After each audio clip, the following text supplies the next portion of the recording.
राधे राधे मित्रों। गर्ग सहनता वृंदावन खंड चौथा अध्याय। श्री बलराम और श्री कृष्ण के द्वारा बछड़ों का चराया जाना तथा वत्सासुर का उद्धार। श्री नारद जी कहते हैं, राजन, शनंद की बात सुनकर महामनानंदराज समस्त गोपगणों के साथ बड़े प्रसन्न हुए और वृंदावन में जाने को तैयार हो गए। यशोदा, रोहिणी तथा समस्त गोपांगनाओं के साथ घोड़ों, रथों, वीर पुरुषों तथा विप्र मंडली से मंडित हो परम बुद्धिमान नंदराज दोनों पुत्र बलराम और श्री कृष्ण सहित रथ पर आरूढ़ हो वृंदावन की ओर चल दिए। उनके साथ गौओं का समुदाय भी था। बूढ़े, बालक और सेवकों सहित अनेक छकड़े चल रहे थे। यात्रा के समय शंख बजे और नागरों की ध्वनियां हुई। बहुत से गायक नंदराज का यशोगान कर रहे थे। गोप वृषभानुवर अपनी पत्नी के साथ हाथी पर बैठकर पुत्री राधा को अंग में लिए गायकों से यशोगान सुनते हुए मृदंग, ताल, बीड़ा और बेड़ुओं की मधुर ध्वनि के साथ वृंदावन को गए। उनके साथ भी बहुत से गोप और गौओं का समुदाय था। नंद, उपनंद और 6 वृषभानु भी अपने समस्त परिकरों के साथ वृंदावन में गए। समस्त गोपों ने अपने सेवकों सहित वृंदावन में प्रवेश करके अलग अलग गोष्ठ बनाए और इधर उधर निवास आरंभ किया। वृषभानु ने अपने लिए वृषभानुपुर वर्षाना नामक नगर का निर्माण कराया, जो 4 योजन विस्तृत दुर्ग के आकार में था। उसके चारों ओर खाइयां बनी थीं। उस दुर्ग के 7 दरवाजे थे। दुर्ग के भीतर विशाल सभा मंडप था। अनेक सरोवर उस दुर्ग की शोभा बढ़ा रहे थे।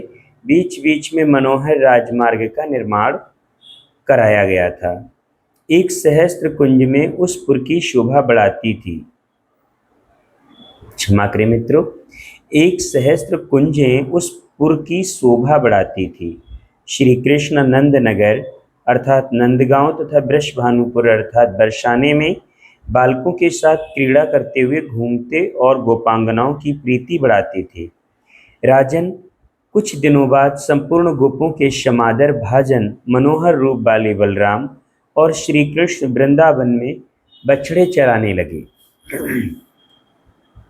भी दोनों भाई ग्वाल बालों के साथ गांव की सीमा तक जाकर बछड़े चराते थे। कालिंदी के निकट उसके पावन पुलिन पर सुशोभित निकुंजों और कुंजों में बलराम और श्री कृष्ण इधर उधर लुका छिपी के खेल खेलते और कहीं कहीं रेंगते हुए चलकर वन में सानंद विचरते थे। उन दोनों के कटी प्रदेश में करधनी की लड़ियां शोभा देती थीं। खेलते समय उनके पैरों के मंजीर और नुपुर मधुर झंकार फैलाते थे। बलराम के अंगों पर नीलांबर शोभा पाता था और श्री कृष्ण के अंगों पर पीतपट। भी दोनों भाई हार और भुजबंदों से भूषित थे। कभी बालकों के साथ छेपड़ों द्वारा डेले फेंकते और कभी बांसुरी बजाते थे। कुछ ग्वाल बाल अपने मुख से करधनी के घुंघरुओं की सी ध्वनि करते हुए दौड़ते और उनके साथ वे दोनों बंधु राम और श्याम भी पक्षियों की छाया का अनुसरण करते हुए भागते हुए सुशोभित होते थे। सिर पर मयूर पिछ लगाकर फूलों और पल्लवों के श्रृंगार धारण करते थे। नरेश्वर एक दिन उनके बछड़ों के झुंड में कंस का भेजा हुआ बत्सासुर आकर मिल गया। भगवान श्री कृष्ण को ये बात विदित हो गई और वे उसके पास गए। वहां दैत्य गोप बालकों के बीच में सब और पूंछ उठाकर बार बार दौड़ता हुआ दिखाई देता था। उसने अचानक आकर अपने पिछले पैरों से भगवान श्री कृष्ण के कंधों पर प्रहार किया। अन्य गोप बालक तो भाग गए, किंतु श्री कृष्ण ने उसके दोनों पैर पकड़ लिए और उसे घुमाकर धरती पर पटक दिया। मित्रों, इसके बाद श्री हरि ने फिर उसे हाथों से उठाकर कपित वृक्ष पे दे मारा। फिर तो वह दैत्य तत्काल मर गया। उसके धक्के से महान कपित वृक्ष ने शंभ गिरकर एक दूसरे वृक्षों को भी धराशायी कर दिया। यह एक अद्भुत सी बात हुई। समस्त ग्वाल बाल आश्चर्य से चकित हो कन्हैया को वहां साधुवाद देने लगे। देवता लोग आकाश में खड़े हो जय जयकार करते हुए फूल बरसाने लगे। उस दैत्य की विशाल ज्योति श्री कृष्ण में लीन हो गई। मित्रों, इस प्रकार बहुलास्व ने नारद जी से पूछा, मुने, ये तो बड़े आश्चर्य की बात है, बताइए तो इस वत्सासुर के रूप में पहले का कौन सा पुण्यात्मा पुरुष प्रकट हो गया था जो परिपूर्णतम परमात्मा श्री कृष्ण में विलीन हुआ? तब श्री नारद जी बोले, राजन, मुर के एक पुत्र था जो महादैत्य प्रमील के नाम से विख्यात था। उसने देवताओं को भी युद्ध में जीत लिया था। एक दिन वह वशिष्ठ मुनि के आश्रम पर गया। वहाँ उसने मुनि की होम धेनु नंदिनी को देखा। उसे पाने की इच्छा से वह ब्राह्मण का रूप धारण करके मुनि के पास गया और उस मनोहर गौ के लिए याचना करने लगा। महर्षि दिव्यदर्शी थे, अतः सब कुछ जानकर भी चुप रह गए, कुछ बोले नहीं। तब गौ ने स्वयं कहा, श्री नंदिनी बोली, दुर्मते, तू मोर का पुत्र दैत्य है, तो भी मुनियों की गौ का अपहरण करने के लिए ब्राह्मण बनकर आया है, अतः गाय का बछड़ा हो जा।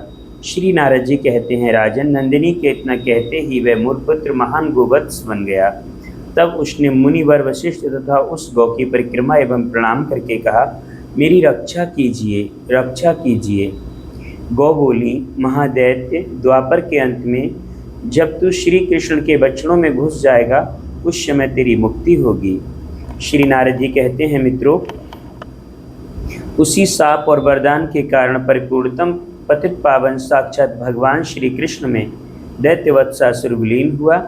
इसमें विस्मय की कोई बात नहीं है। मित्रों, इस प्रकार श्री गर्ग संहिता में श्री वृंदावन खंड के अंतर्गत वत्सासुर का मोक्ष नामक चौथा अध्याय पूरा हुआ। कल पांचवा अध्याय बकासुर का उद्धार के बारे में कल फिर से आपसे मुलाकात करेंगे। तब तक के लिए अपना ख्याल रखिएगा और अपने दैनिक कार्यों को करते हुए भी अपने मन में श्री राधा रानी और श्री श्यामा श्याम अर्थात मेरे राधा वल्लभ लाल को ध्यान में रखें।